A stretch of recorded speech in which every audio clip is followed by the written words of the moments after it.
Hi friends, welcome to Dhanya's family blog. അപ്പം നമ്മുടെ travel ബ്ലോഗിൻ്റെ last day ആണ് കേട്ടോ. അപ്പം ഞങ്ങൾ ഉച്ചയായപ്പം തന്നെ പളനിയിലെ കാര്യങ്ങളെല്ലാം റെഡി ആയതുകൊണ്ട് ഞങ്ങൾ അവിടെ നിന്ന് ഇറങ്ങി കേട്ടോ. ഞങ്ങൾ അവിടെ സ്റ്റേ ചെയ്തില്ല, നേരെ ഞങ്ങൾ അടുത്ത ട്രിപ്പാണ് കേട്ടോ വിട്ടത്. അവിടെ നിന്ന് നമ്മൾ നേരെ പോയത് ബാംഗ്ലൂരിലോട്ടാണ്. അപ്പോൾ ലോങ് ഡ്രൈവ് ആണല്ലോ, അപ്പോൾ നമ്മൾ എന്ത് ചെയ്തു, കുറച്ച് ദൂരം നമുക്ക് പോകാം, എത്ര ദൂരം പോകും, അവിടെ എത്തിയതിന് ശേഷം നമുക്കൊരു റൂം എടുത്ത് സ്റ്റേ ചെയ്യാമെന്നൊക്കെ വിചാരിച്ചിട്ടുണ്ട് പോയത്. അപ്പോൾ ഞങ്ങൾ നേരെ പോയി, ഏകദേശം ഒരു സേലമൊക്കെ എത്താറായ സമയത്ത് ഒരു 6 മണിയൊക്കെ ആയി കേട്ടോ. ആ സമയത്ത് ഞങ്ങളൊരു റൂം എടുത്ത് അവിടെ തങ്ങിയതിന് ശേഷമാണ് കേട്ടോ ഞങ്ങൾ പിറ്റേ ദിവസം രാവിലെയാണ് അടുത്ത ഡ്രൈവിംഗ് തുടങ്ങിയത് കേട്ടോ.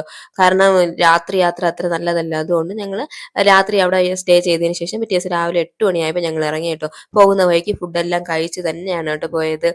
ലോങ് ഡ്രൈവ് ആണല്ലോ, നമ്മൾ വൈകുന്നേരം 5 മണി അടുപ്പിച്ചായി കേട്ടോ ഞങ്ങൾ അവിടെ എത്താനായിട്ട്. അപ്പോൾ ഇത് കണ്ടോ, ഞാവൽപ്പഴമാണ്. കൊച്ചിയിലേക്ക് നമുക്ക് സാധാരണ നമ്മൾ മരത്തിന്റെ ചോട്ടിൽ നിന്നൊക്കെ പറക്കിയെടുത്ത് കഴിച്ചിട്ടുണ്ട് കേട്ടോ. ഇപ്പം നല്ല വില കൊടുത്താണ് വാങ്ങിച്ചത്. 1/4 കിലോ 100 രൂപയാണ് കേട്ടോ റേറ്റ്. എന്നാലും കഴിക്കണമെന്നുള്ള ആഗ്രഹം തോന്നി, അത് വാങ്ങിച്ചു കഴിച്ചു കേട്ടോ. നല്ല ടേസ്റ്റ് ആയിരുന്നേ.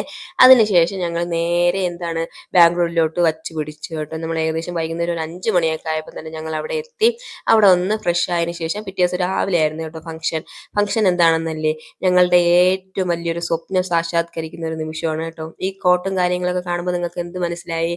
ഞങ്ങൾ ചേട്ടന് LLB കംപ്ലീറ്റ് ചെയ്ത് അതിൻ്റെ കോൺവെക്കേഷനും കാര്യങ്ങളും ഒക്കെ ആയിരുന്നു കേട്ടോ. ഞങ്ങൾ തുടങ്ങിയ കാലം തൊട്ടേ ഞങ്ങൾ സ്വപ്നം കണ്ട ഒരു നിമിഷമായിരുന്നു കേട്ടോ ഇത്. കാരണം ഒരുപാട് ബുദ്ധിമുട്ടി കഷ്ടപ്പെട്ട് ഒക്കെ പഠിച്ച് റെഡിയായിട്ട് എടുത്തു വന്നതാണ് കേട്ടോ ഇത്.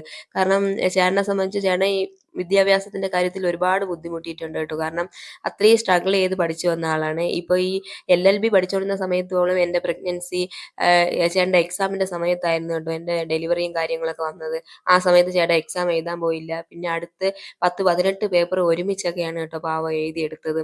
അപ്പോൾ അത്രയും സ്ട്രഗിൾ ചെയ്ത് പഠിച്ച് റെഡി ആയിട്ട് വന്നപ്പം ഈ ഒരു നിമിഷം എന്ന് പറയുന്നത് ഞങ്ങളെ സംബന്ധിച്ച് വലിയൊരു നിമിഷം തന്നെയായിരുന്നു കേട്ടോ. ഞാൻ ഈ ട്രാവൽ ബ്ലോഗ് തുടങ്ങുന്ന സമയത്ത് തന്നെ ഞാൻ പറഞ്ഞിരുന്നു, നമ്മുടെ ഒരു ആഗ്രഹം, സ്വപ്നം, ഒരു നേർച്ച, ഇതൊക്കെ നടത്താനുള്ള യാത്രയിലാണെന്ന് പറഞ്ഞിരുന്നല്ലോ. അപ്പോൾ ഇതാണ് കേട്ടോ ഞങ്ങളുടെ ഏറ്റവും വലിയൊരു സ്വപ്നം എന്ന് പറയുന്നത്. അപ്പം ഞങ്ങളുടെ ഈ സ്വപ്നത്തിലേക്ക് എത്താൻ വേണ്ടി ഞങ്ങളെ കൂടെ നിന്ന് ഒരുപാട് പേരുണ്ട് കേട്ടോ. അവർക്ക് എല്ലാവർക്കും മനസ്സറിഞ്ഞ് ഈ നിമിഷത്തിൽ ഞങ്ങളെല്ലാം നന്ദി പറയുകയാണ് കേട്ടോ. അപ്പം അത്രയും നല്ലൊരു മൊമെൻ്റ് ആയിരുന്നു. ഞങ്ങളുടെ ഒരുപാട് കാലത്തെ സ്വപ്നം ഈ നിമിഷം ഇവിടെ പൂവണിയാണ് കേട്ടോ. അപ്പോൾ അപ്പോൾ ഈ ഒരു യാത്രയായിരുന്നു കേട്ടോ. അപ്പോൾ ഞങ്ങളുടെ യാത്രയിലെ എല്ലാ കാര്യങ്ങളും ഞങ്ങൾ പൂർത്തിയാക്കി.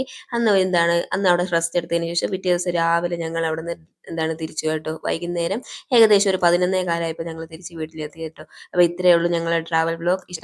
ഇഷ്ടപ്പെട്ടാൽ ഷെയർ ചെയ്യാനും സബ്സ്ക്രൈബ് ചെയ്യാനും ലൈക്ക് ചെയ്യാനും മറക്കരുത് കേട്ടോ. അപ്പോൾ മറ്റൊരു വീഡിയോ ആയിട്ട് നമുക്ക് വീണ്ടും കാണാം. അതുവരെ ബൈ.